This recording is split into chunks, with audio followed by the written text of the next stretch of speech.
The old technique of moving into a new community and asking the barber about the local political issues went out with platform shoes.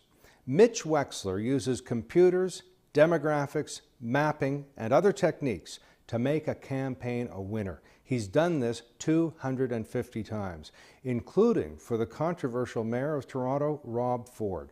And this is what makes Mitch Wexler a master of the art of campaigning.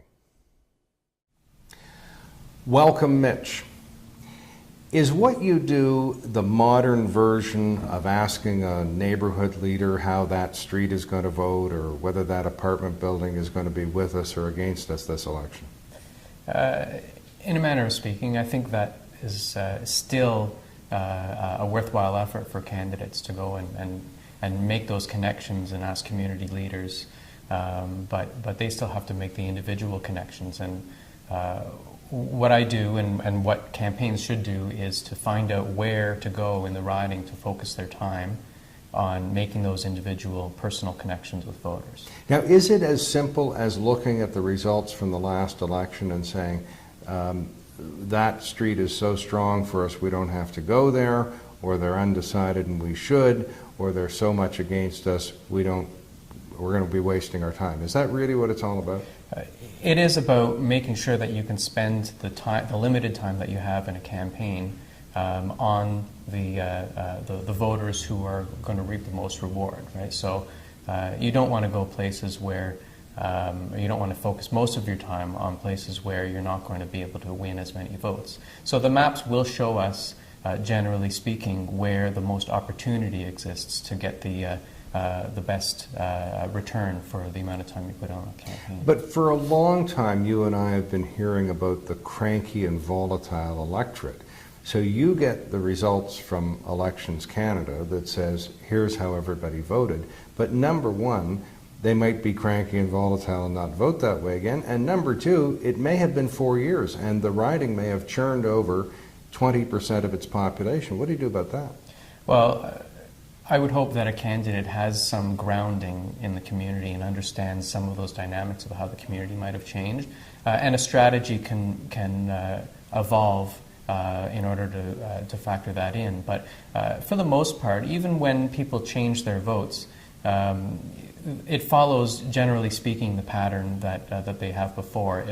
If the party that you're running for is going to increase its share of votes, then generally speaking it's going to get more votes in its stronger areas. It's still going to get more votes in its weaker areas, but proportionally less so. If the party is on the decline, then it's going to lose votes as well.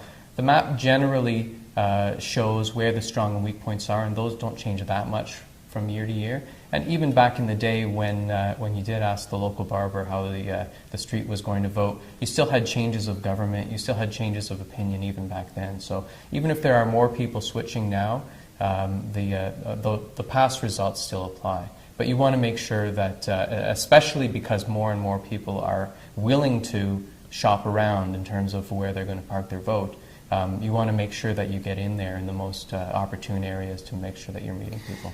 Now, you use this big word demographics, popular word these days.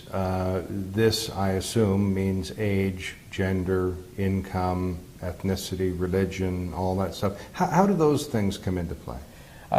Well, more and more, we're able to use these sort of sophisticated techniques. It's really just finding out more about the riding, more about the neighborhoods, so that you can approach people in a way that they are receptive to being communicated with. So these days, when everyone's focus is very much split and not everyone is watching the same one news channel or 3 news channels, more and more it's imperative to find ways to communicate with people in the way that they will be heard and where they can make a personal connection. And so demographics is part of finding different groups of the community and where they live. All right, but do women and men want to be communicated with differently? Do blacks and whites? Do Christians and Jews? I mean, is it really boil down to those factors? Some want newspapers, some want radio, TV, brochures?